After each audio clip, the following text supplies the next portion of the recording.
O Senhor esteja convosco. Ele está no meio de nós. Proclamação do Evangelho de Jesus Cristo, segundo Lucas. Glória a vós, Senhor.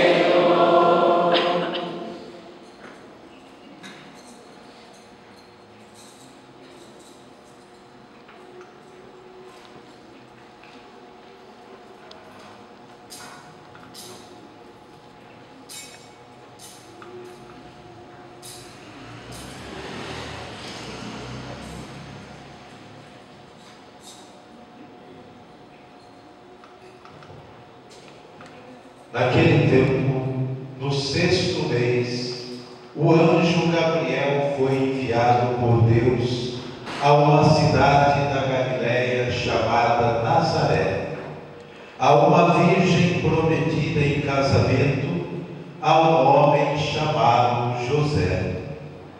Ele era descendente de Davi e o nome da virgem era Maria. O anjo entrou onde ela estava e disse: Alegra-te, cheia de graça, o Senhor está contigo. Maria ficou perturbada com essas palavras e começou a pensar qual seria o significado da saudação. O anjo então disse: Não tenhas medo, Maria, porque encontraste graça diante de Deus. Eis que conceberás e darás à luz um filho, a quem porás o nome de Jesus. Ele será grande, será chamado Filho do Altíssimo, e o Senhor Deus lhe dará o trono de seu pai Davi. Ele reinará para sempre sobre os descendentes de Jacó, e o seu reino não terá fim. Maria perguntou ao anjo: Como acontecerá isso, se eu não conheço homem algum? O anjo respondeu: O Espírito virá sobre ti, e o poder do Altíssimo te cobrirá com sua sombra. Por isso, o menino que vai nascer será chamado Santo, Filho de Deus. Também Isabel, tua parenta, concebeu um filho na velhice. Este já é o sexto mês daquela que era considerada estéril, porque para Deus nada é impossível. Maria então disse: Eis aqui a serva do Senhor, faça-se em mim segundo a tua palavra. E o anjo retirou-se. Palavra da salvação. Glória a vós, Senhor.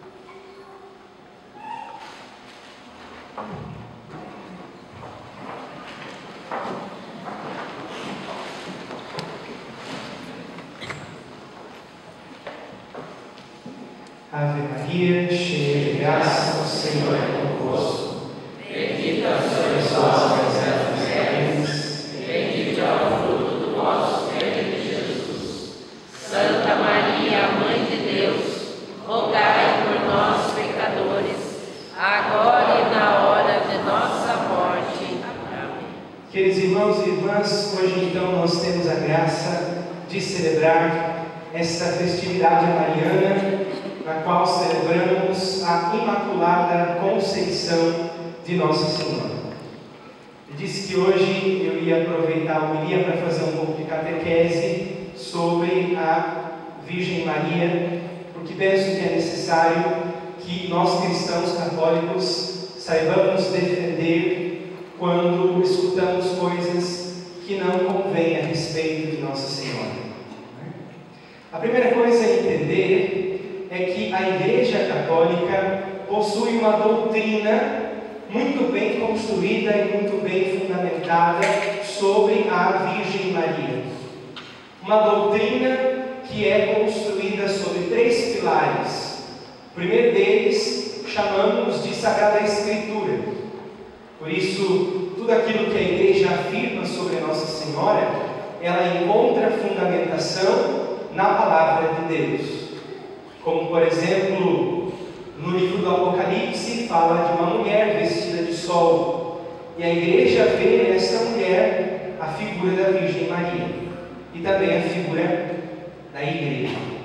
Depois, Maria que está aos pés da cruz, Maria que está nas bodas de Caná, Maria que vai até Jesus buscando, e aí Jesus diz: minha mãe e meus irmãos são aqueles que fazem a vontade do meu Pai. Ou seja, a Virgem Maria está presente na Sagrada Escritura, e a Igreja então fundamenta a devoção a Nossa Senhora, primeiramente nos textos bíblicos. Depois disso, a doutrina da Igreja sobre Nossa Senhora está construída sobre o segundo pilar, que chamamos de tradição. A tradição são os ensinamentos orais que a Igreja Católica tem desde a sua fundação. Nós sabemos que cada um dos apóstolos tinha a responsabilidade de cuidar de uma das igrejas que estavam espalhadas pelo mundo todo. Depois que Jesus volta para o Pai e derrama o Espírito Santo, os discípulos então se espalham e cuidam das comunidades. E conforme eles vão cuidando das comunidades, eles vão catequizando as pessoas através da sua pregação. O maior catequista sobre a figura de Nossa Senhora é com certeza o apóstolo João. Porque depois que Jesus morre, João recebe a missão de cuidar da Virgem Maria. Por isso nós ouvimos no Evangelho de São João que depois que Jesus entrega Maria para João e João para Maria, diz a palavra que ele a levou para a sua casa. A palavra de Deus nessa afirmação tem 2 ensinamentos. Primeiro, João a levou para a sua casa, construção feita de pedras. E o segundo ensinamento é: João levou a Virgem Maria para dentro de si. Ou seja, João acolheu a Virgem Maria verdadeiramente como sua mãe, como sua mestra, rainha e senhora. Todos nós sabemos que depois da crucifixão, morte e ressurreição de Jesus, a Virgem Maria passa os seus últimos dias na cidade de Éfeso. Então, Nossa Senhora tem uma casa lá, juntamente com o apóstolo João. E lá a Virgem Maria passa os últimos dias da sua vida terrena. E é João o responsável por cuidar de Nossa Senhora. Por isso a gente sempre diz que o dos apóstolos, o mais mariano, com certeza é João, porque foi ele quem mais tempo passou ao lado da Virgem Maria. E João conheceu Nossa Senhora de uma maneira que os demais não conheceram, porque os outros não tiveram a oportunidade de morar com Nossa Senhora. O único que conseguiu e teve esta graça foi o apóstolo João. Depois nós temos a figura de São Lucas, o evangelista Lucas, que também é uma figura importante na tradição mariana. Por quê? Nós temos o ensinamento da tradição católica que São Lucas fez uma vez o retrato da Virgem Maria, tentando ser fiel aos traços originais de Nossa Senhora. Esta representação é hoje o que conhecemos como Nossa Senhora do Perpétuo Socorro. Aquele ícone de Nossa Senhora do Perpétuo Socorro, segundo a tradição, a primeira vez que ele foi desenhado, o evangelista Lucas o fez para que não se esquecessem do rosto de Nossa Senhora. E a ideia do ícone de Nossa Senhora do Perpétuo Socorro, a primeira ideia, é a seguinte: quando os discípulos e os primeiros apóstolos iam se dispersar para as outras comunidades, eles queriam levar um retrato da Virgem Maria para que não se esquecessem da sua fisionomia. Então, o segundo pilar que a Igreja tem para fundamentar a devoção mariana é a sagrada tradição. Tudo aquilo que os apóstolos, tudo aquilo que os discípulos, tudo aquilo que os primeiros pais da Igreja ensinaram e disseram sobre Nossa Senhora.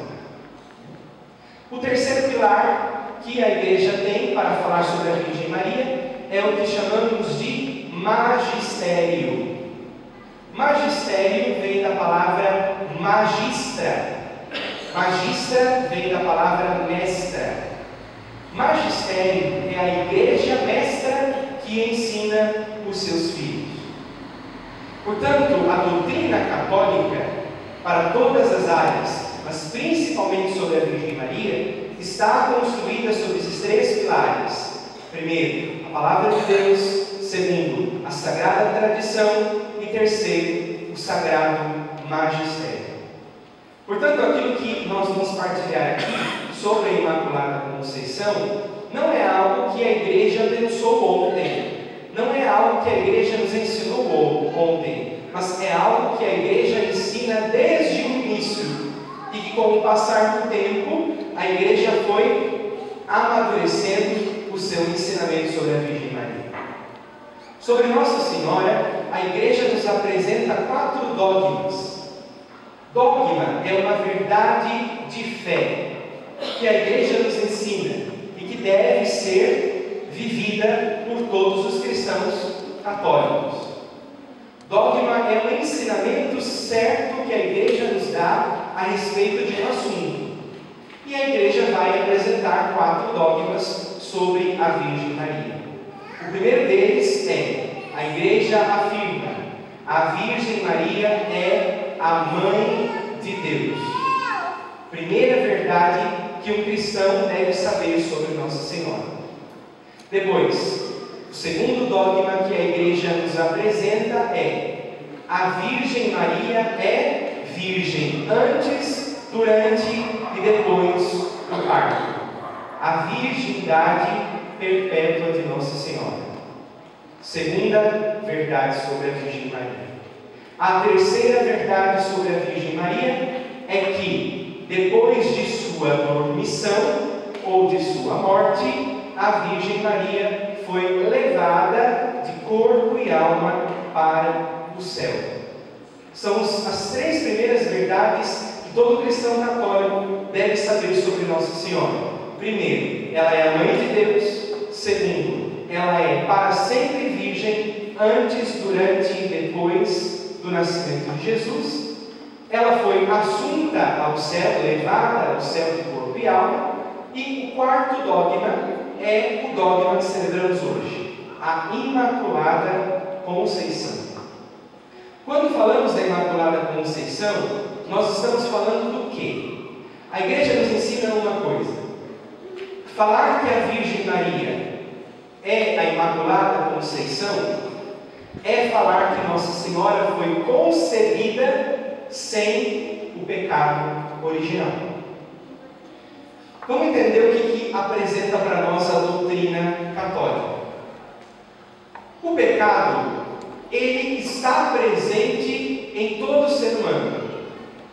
Ele faz parte da nossa identidade, porque os nossos primeiros pais pecaram no paraíso e a partir de então toda a humanidade ficou contaminada com o que chamamos de concupiscência ou o pecado original. Se eu nasci com o pecado, é porque a minha mãe tinha o pecado original. E se a minha mãe tinha o pecado original, é porque a minha avó tinha o pecado original. E assim vai. Primeira coisa que a gente precisa entender é que a Imaculada Conceição é o dogma onde a Igreja nos ensina que Nossa Senhora, no ventre de sua mãe, foi preservada do pecado. O pecado não sujou a Virgem Maria. que forma? A igreja diz que a Virgem Maria recebeu uma graça espiritual, sobrenatural e especial que a preservou do pecado. Aí algumas pessoas podem dizer assim: nossa, mas então estão dizendo que Maria é maior do que Jesus?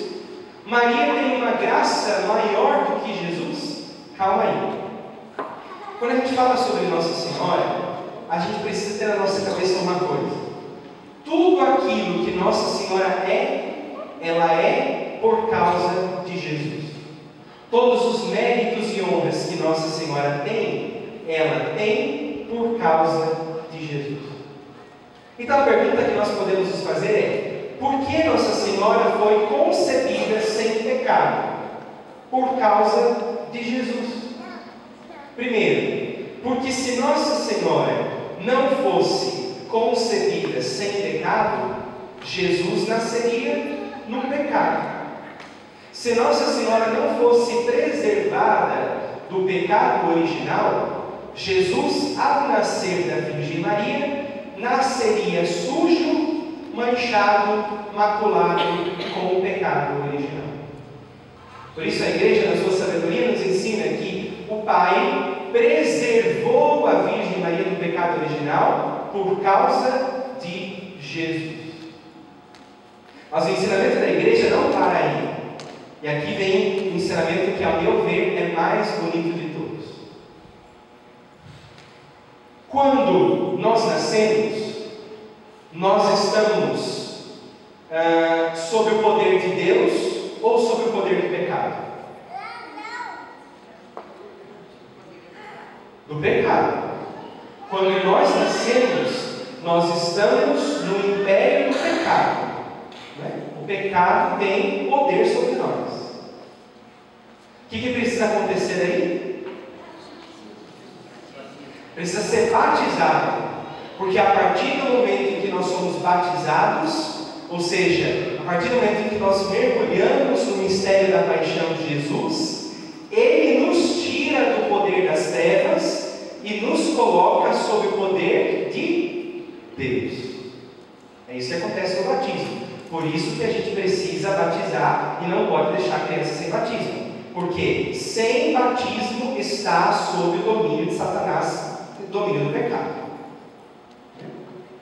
Aí a gente vai dizer o seguinte: aquilo que Jesus conquistou na cruz, vencer o pecado para nos dar uma vida de santidade e de graça, Ele deu antecipadamente à sua mãe. Então, a primeira que foi salva, a primeira que foi resgatada, a primeira que foi retirada do poder das trevas, quem foi? A Virgem Maria. Então a igreja vai dizer o seguinte: que a Virgem Maria foi preservada do pecado porque Jesus antecipadamente a resgatou pelos méritos do seu sacrifício na cruz.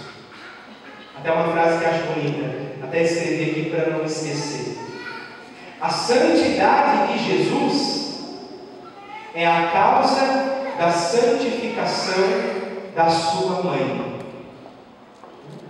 A Virgem Maria é a Imaculada Conceição, ou foi concebida sem pecado por causa da santidade de Jesus. Aí nós ouvimos no Evangelho de hoje, de São Lucas, que quando São Gabriel chega a Nossa Senhora, ele diz: alegra-te, cheia de graça, o Senhor é contigo. Este versículo fundamenta a Imaculada Conceição. Maria, em você não há pecado, em você não há erro, em você não há sujeira. E assim a gente vai construindo na nossa cabeça e no nosso coração essa doutrina tão bem fundamentada, tão bem explicada, que é aquilo que a igreja nos ensina. Nós ouvimos hoje na primeira leitura do livro do Gênesis a figura dos nossos primeiros pais, Adão e Eva. Nós sabemos pela história do livro do Gênesis que quem foi que a serpente enganou? A Eva, né? A Eva é a primeira que foi enganada. Ela então anima o Adão a também comer do fruto proibido. Como é o nome da nossa primeira mãe? Eva. Como Gabriel chama Nossa Senhora? Ave. É invertido. Eva, ave. Né? Se em Eva nos veio a perdição e a morte, em Maria, ave, nos veio a salvação. Daí também a igreja, depois de muito tempo, nos apresentou um outro título de Nossa Senhora, chamada de Nossa Senhora Desatadora dos Nós. Por que chamamos de Nossa Senhora Desatadora dos Nós? Porque quando Eva desobedeceu à vontade de Deus, Eva atou um nó, vários nós. E a Virgem Maria, quando obedece à voz de Deus, ela desata os nós. E aí nós aprendemos uma coisa, que na maioria das vezes as coisas ficam truncadas na nossa vida em virtude da desobediência. Na vida espiritual não progride aquele que não obedece. Na vida espiritual não produz frutos aquele que não obedece. Por isso, nisso tudo que a igreja nos ensina, depois nós vamos para o ano de 1854. Nesta época era o Papa Pio IX. Ele então escreve um documento promulgando e decretando o dogma da Imaculada Conceição. Isso foi no dia 8 de dezembro de 1854. A igreja oficialmente então reconheceu na sua doutrina o dogma da Imaculada Conceição. Só que de início só sabia disso os padres, os bispos, o povo em si não sabia disso, porque não tinha acesso a documentos, a textos, a escritos, essas coisas. Hoje, se a gente perguntar, por exemplo, alguém leu a última exortação do Papa Francisco? Poucos católicos leram, talvez nem saibam o que ele escreveu. Agora você imagine 1854. Então, quando o Papa Pio IX ele declara oficialmente o dogma da Imaculada Conceição, a igreja então reconhece oficialmente na sua doutrina que a Virgem Maria, desde o momento em que foi concebida no ventre da sua mãe, ela foi preservada do pecado. Aí no ano de 1858, nós temos uma aparição mariana. Qual é esta aparição? 1858. Estou falando para católicos ou para evangélicos? Nossa Senhora de Lourdes, na França. Nossa Senhora aparece numa gruta a uma camponesa chamada Bernadette. Bernadette era burra. Né? Não tinha instrução, não sabia, não tinha leitura, não tinha instrução assim erudita. Exatamente por isso que Nossa Senhora escolhe ela. Né? E numa das suas aparições, no ano de 1858, quando Nossa Senhora começa a aparecer, Bernadette vai até o bispo da cidade e começa a falar: olha, Nossa Senhora está aparecendo para mim. Ele olha para ela, ri da cara dela e não acredita. Por quê? Ela era pobre, não sabia ler, não sabia escrever direito, não tinha conhecimento sobre a doutrina da igreja, então era uma doida. Até que, em 1858, numa data específica, Nossa Senhora apresenta-se para Bernadette e Bernadette pergunta: qual é o seu nome? Nossa Senhora diz: eu sou a Imaculada Conceição.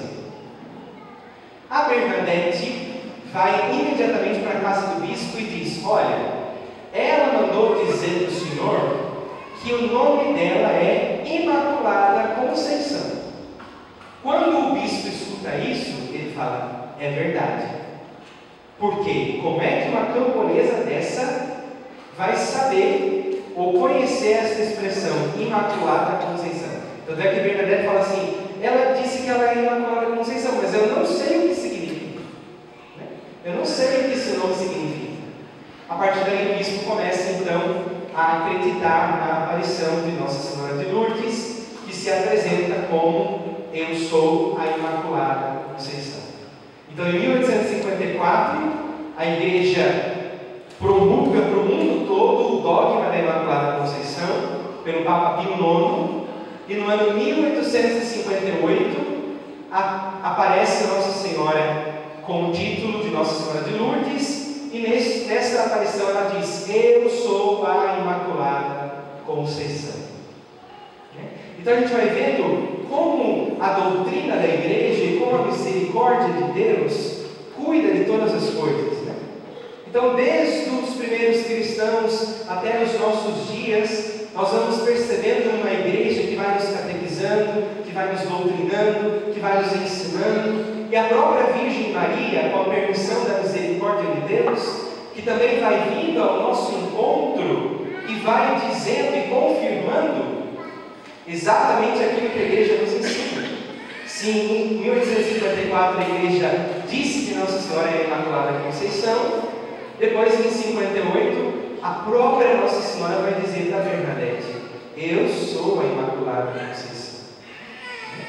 Agora, o que é que nós podemos tirar para a nossa vida deste dogma da Imaculada Conceição? Tá, Nossa Senhora foi protegida do pecado, foi poupada do pecado, e o que é que eu tenho a ver com isso? Algo sobrenatural.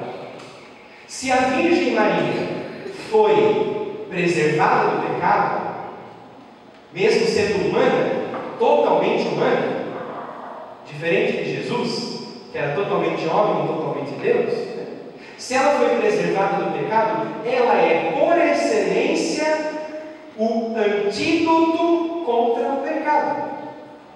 Por isso a igreja nos apresenta este dogma, nos ensinando o seguinte: se ela foi preservada do pecado, também é capaz de nos ensinar a vencer os pecados todos os dias. Se ela foi preservada do pecado, também vai nos ensinar a aceitar a vontade de Deus, a fugir das ocasiões de pecado, a vencer as tentações. É exatamente isso que nós aprendemos com a festa da Imaculada Conceição. Quando eu acolho a Virgem Maria na minha vida, eu recebo um auxílio do alto para me ajudar a vencer os pecados. Por isso São Luís Maria Grignion de Montfort dizia que a Virgem Maria é o caminho seguro para a santidade, é o caminho seguro para a santificação. Aprenda uma coisa: quanto mais distantes de Maria nós estivermos, mais difícil de sermos santos. Quanto mais nós colocarmos Nossa Senhora de canto na nossa vida, mais difícil de sermos santos. Por quê? Porque nós não conseguimos ser santos apenas com as nossas forças. Nós precisamos do auxílio do alto e precisamos de alguém próximo de nós. A Virgem Maria é totalmente humana, como eu, como você. E quando nós acolhemos ela na nossa vida, ela vai nos ensinando a lutar contra os pecados, a vencer os pecados e vivermos uma vida reta, íntegra e santa diante de Deus. Ouvimos na segunda leitura de hoje, onde está aqui? Aqui, na carta aos Efésios, São Paulo vai dizer: em Cristo Ele nos escolheu antes da fundação do mundo para sermos santos e irrepreensíveis no amor. O que São Paulo está dizendo é que desde antes da criação do mundo, Deus já escolheu em Jesus, primeiro, a Virgem Maria, e depois, cada um de nós, para que sejamos santos e irrepreensíveis no amor. Então, que possamos nessa Eucaristia pedir a Nossa Senhora que ela nos ajude, pedir a Nossa Senhora que ela venha em nosso socorro e em nosso auxílio, e que a nossa oração possa ser essa: Virgem Maria, a Senhora foi preservada do pecado no ventre da sua mãe, me ajude também a me preservar do pecado no dia a dia da minha vida, a vencer o pecado, a fugir, me ajude a ser santo.